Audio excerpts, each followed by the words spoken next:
and welcome to day one. I'm Josh Magic, writer, director, editor of Tomorrow from 2009. Basically, it started off as a project that I wanted to do. I wanted to do a short film, and I wanted to do it with as little to no dialogue as possible. I wanted to convey as much information without saying any words, well, as little words as possible.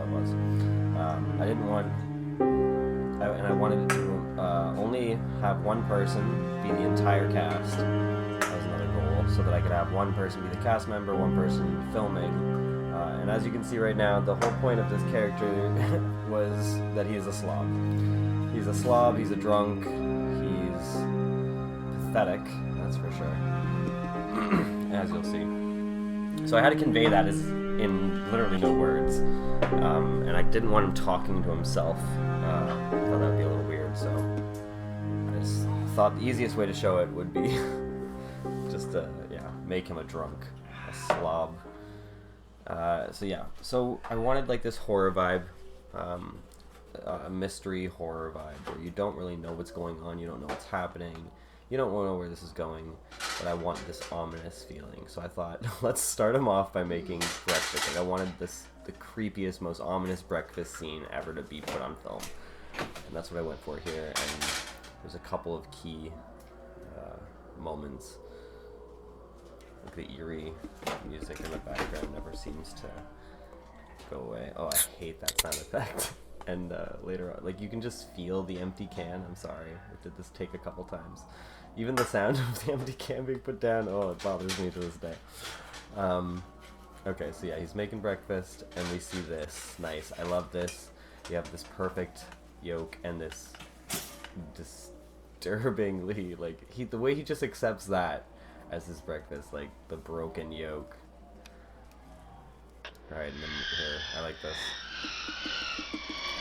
So, it's simple, but it's a nice little ominous toast jump, which I always thought was cool. I always thought like a nice toaster, it's not a jump scare, but it's a nice little set you off guard and make you feel uneasy kind of moment. Alright, now this is my least favorite moment in the whole film, but we once again needed to get across that this guy is disgusting, he's a slob, and without saying any words, like, my personal thing was like, I think it's really gross when people smoke while they're eating. Like, I just think, I don't know, there's something about it just kind of grosses me out. So I thought, what if this guy, he is the type of guy, he'll make himself breakfast and then he'll just like light up a cigarette. Like, he will eat and smoke at the same, look at that, ugh, it just bothers me. But yeah, I wanted to get across that he's a slob, and oh yeah, so this was kind of like on the fly thinking. I liked the idea that like, oh, like, let's have his ashtray so close that he could even miss. And then I'm like, well, what if he did miss? Now this is a little too perfect. I mean, like, the isolation of that exact ash. But I do my own stunts, so this was real. I do love the sound effects here. Like as if a swarm of bees in your mouth type thing. Drops the cigarette. Oh, I like that too. Throwing up, like just vomiting into a sink full of dishes. It's bad enough there's a sink full of dirty dishes, but you are now having to clean up the vomit on all of the... Oh, I just thought that was a nice touch. Puking into a sink full of dirty dishes. Okay, here's the first of many themes when it comes to my anthology. We get the first Tomorrow envelope here, but just the knock at a door. I love the premise, which is what many of my short films will have in them, is someone hearing a knock at the door, and that kind of, it goes off from there. Like, what oh, I love that mistake there. I left the light, my lighting was completely in frame. I don't know how I messed that up. Now we get this Tomorrow envelope. Mystery to everybody, which, if I was watching, I'd be furious that he hasn't even, like, thought to open it yet. The nice falling out onto his lap, the reveal of this VHS tape. So at this point, we're thinking, like, who gave him this VHS tape? What is this VHS tape? Why is it labeled tomorrow? There's a lot of questions. Like, there's some mystery here. And I don't dick around too much. I pretty much give you some answers right away, but as many answers as you're given, you're pretty much given more questions than answers, so I do like this. So now we're seeing him, and once again, you're seeing him with a different shirt. He's got the money shirt on now. He's still being a slob. I didn't know how to convey this great, but basically he stubs his toe on the coffee table and it breaks. So now we see a broken coffee table and him kind of freaking out. Now he's looking around like confused, but I don't know, there's not much, like what would you say in this moment? Like, do you have security cameras in here that you're not seeing? Like, how did this happen? Now, we don't know this yet. I love this other mistake here. DVD video on the PlayStation 3. Wow. Good times. Oh, I love that throw. I don't even know if I did that a couple times or if that just kind of worked out the first time. Oh, no. But now he's my drinking buddy. Me and the tape are kind of just... We're going down a trip of, let's not be sober. Let's just forget this ever happened. This guy just doesn't want to even accept that this happened. And seriously, like what is that gonna do for you? Those little drips of alcohol. That's how pathetic this guy is. Now, what was I gonna say? So basically, we don't know if that was something that's about to happen, or if it's something that's already happened. Like, for all we know, it's surveillance, right? That's something that was filmed that happened that, like, we don't know about yet. Alright, here's another interesting thing I wanted to throw in. Just, just for fun, as another early mystery. So we see the VHS tape on the table, and he falls asleep. We have a nice zoom in of him and the tape, and now we're in day 2, but the tape is gone. Alright, so now you're left thinking, okay, was any of that real? Maybe, for me personally, just because I'm going with the whole day 1, day 2, I think that enough makes it real, but now he's looking for it and it's gone. So maybe for him, it was a figment of his imagination. He's drunk all the time. That wasn't, oh yeah, because it's going to be in the fucking can. That makes sense. Sorry. This is my first short film, so bear in mind it will have. So here we go. This is for the audience here. If they pick up on it, it's nice. You get the nice reveal of him wearing the money shirt. So now, according to what we've learned, this is tomorrow, and that means that the VHS tape that he saw, if it happens the way it did happen in the tape, we're seeing the future. Which, as of right now, everything seems normal-ish. Alright, so we're back to his regular day-to-day activity, which seems to be drinking. I like this. I thought this would be funny too, because I thought how annoying it is when I see people do that to themselves, just ruining it. And this guy, he just drinks it. Doesn't let it bother him. Okay, here we go. So the first reveal. And we're adding to the mystery. So there's the horrible stubbing of a toe and breaking of this. You can definitely not feel the impact, and I apologize, but mostly all of this was done in one take. The goal was just to get this filmed and finished as fast as possible, get the idea from my head to the screen. Okay, so I guess there should have been a knock there that I left out. Or he just randomly checks. I actually don't remember this point, but it works either way. We get a second tomorrow tape. I love this too. I was just saying that happened naturally, and I kept it because I thought it worked so well. And thankfully I left the lighting out of the shot that time. That was nice. Okay, so now we get to see what's on tape 2 immediately. No bullshit, no fucking around. I wanted to kind of keep the pace going, so I kind of skip a little bit more bullshit as each day continues. You get more just straight into the action, but I also need to have some kind of pacing of like making you wonder and dread for just enough time. Okay, so now we see the glass shatter. So the glass shatter, we now know, oh, it's a different shirt too, so he's wearing a different shirt. This is apparently going to be what happens on day 3, but once again, he's left with no information, he doesn't know anything, he's still confused, and I don't know, he's left to think. What does this mean?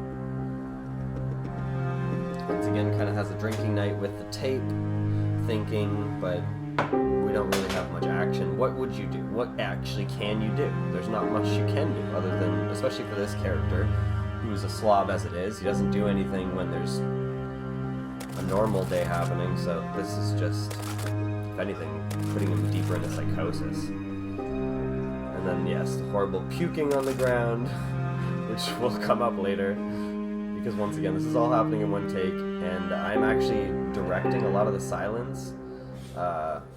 I'm actually guiding my cameraman into where I need him to do what I need him to do, as he doesn't really know anything until I tell him what to do.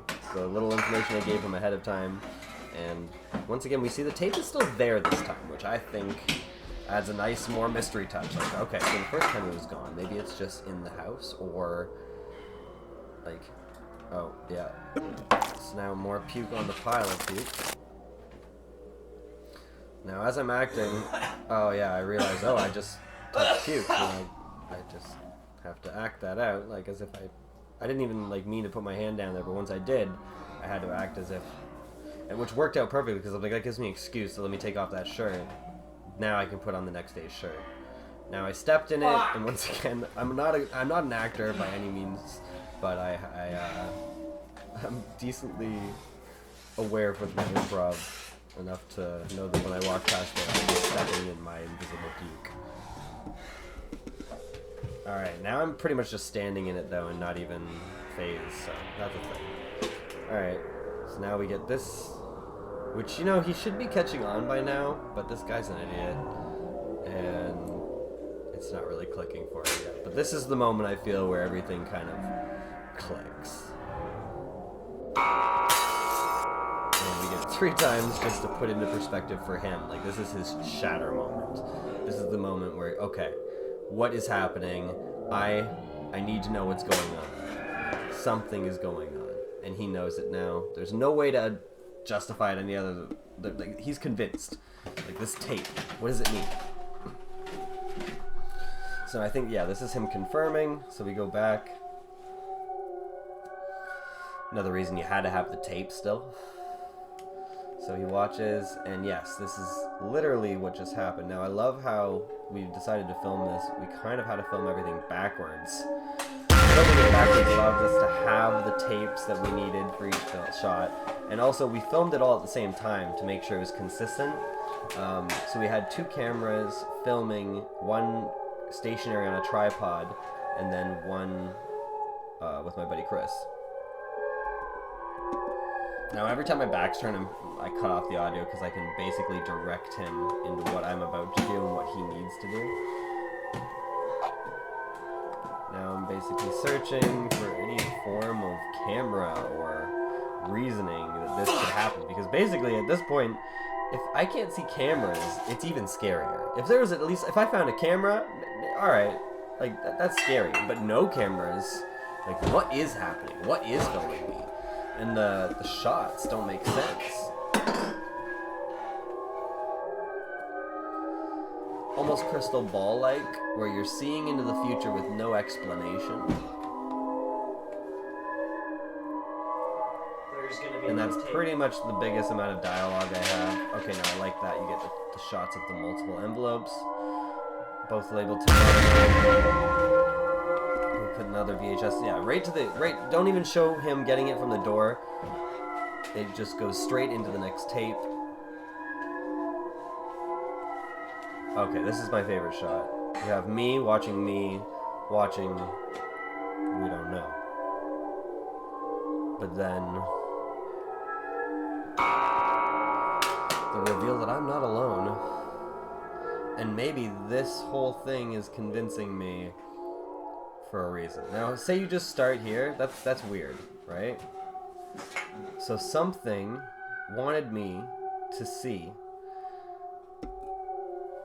or at least be convinced that these Tomorrow tapes were real. So to start off with the first tape as like, okay, this is skeptical. The second tape, a little bit more convincing. But by the third tape, you are convinced. You know this is real. You're waiting for what's going to happen tomorrow, and now it gets scary. Now it's someone is in your house, and they look like they're about to kill you. I love also the repeating of it. How as soon as it ends, it just replays the same footage of him dying. That's a nice touch that I wanted to make sure I had happen. So you assume every other tape was the same. It just it wasn't that way, but that's how I want. I like this too. So now he locks the door. We know we're alone. We can only mess this up.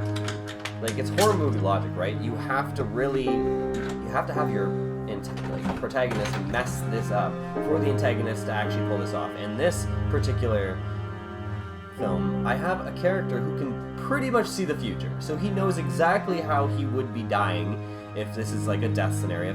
If I see how I'm gonna die, it's pretty hard to die. How do I mess this up? How do I not get through this? Like, keep the door locked. You know what's gonna happen tomorrow, or don't be in that house tomorrow, right? It's pretty simple.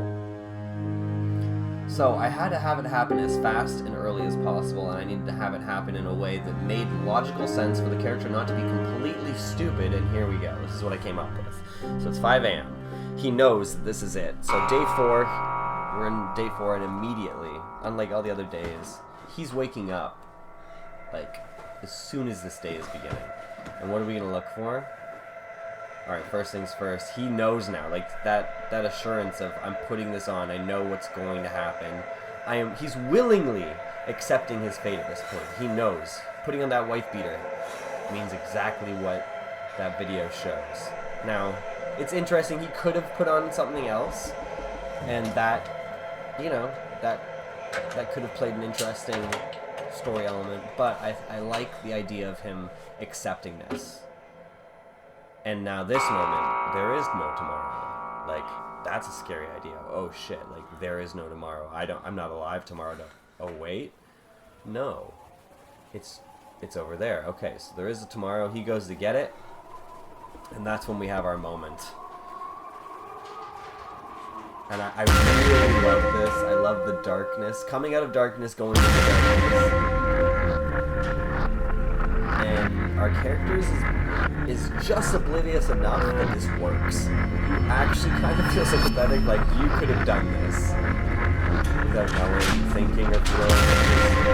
It goes right to it. So now we get the finale as we hit play, and everything plays out. This is the big ending. Alright, so I needed this. So this is in the backyard of somewhere. We have, well, you don't know that, but it looks like, it's supposed to look like you're in the middle of the woods. And we have a character in a white sweater burying what looks to be a dead character on the right. And they appear to be being buried in whatever this white sweatered man is digging up. So now we see pretty much what is leading into what we saw on the tape. At this point, I'm surprised he doesn't pick up on it, but here we are. It's almost, once again, as if he's accepting his fate. But also distracted by the tape, and, yeah. I like this. I like, pretty much all you can see is the bat. I wanted to hide everything until, like, the last moments where we get this second reveal, which is a little fuzzy, but I think it works.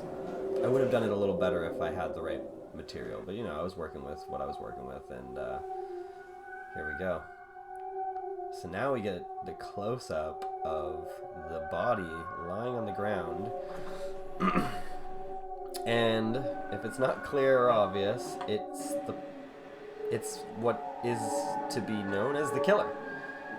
And now we get the reveal that our main character is still alive.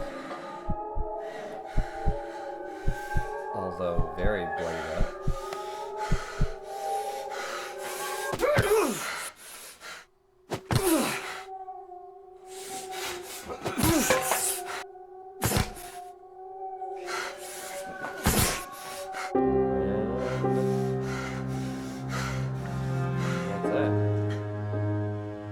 So, he still got attacked because the way I saw it, tomorrow could not be changed. No matter what you do in the tape will play out the way it's supposed to. Because you can't change the future. The future's kind of set in this idyllic world I have created here. So in this universe, you can't change the future, but you can at least see it. So seeing it gave him the advantage to at least be prepared for what was to come and was able to fight back. Now we get the after credit scene back on day one, and look, it is the person in the white sweater leaving the tomorrow envelope, creating the first knock, and it's very subtle, but it's actually the character from the beginning. He was sending those videos to himself. So that's it. That was Tomorrow from 2009, my very first film. My very first short film. I'm Josh Magic, and yeah, thanks for watching. If you want to see another short film or see more commentary videos on my short films, please stay tuned, subscribe, don't forget to leave a like if you like this, and if you have any questions or comments below, please let me know your thoughts and opinions. I would love to hear from you. Alright, thanks again, and I will see you guys on the next one. Later.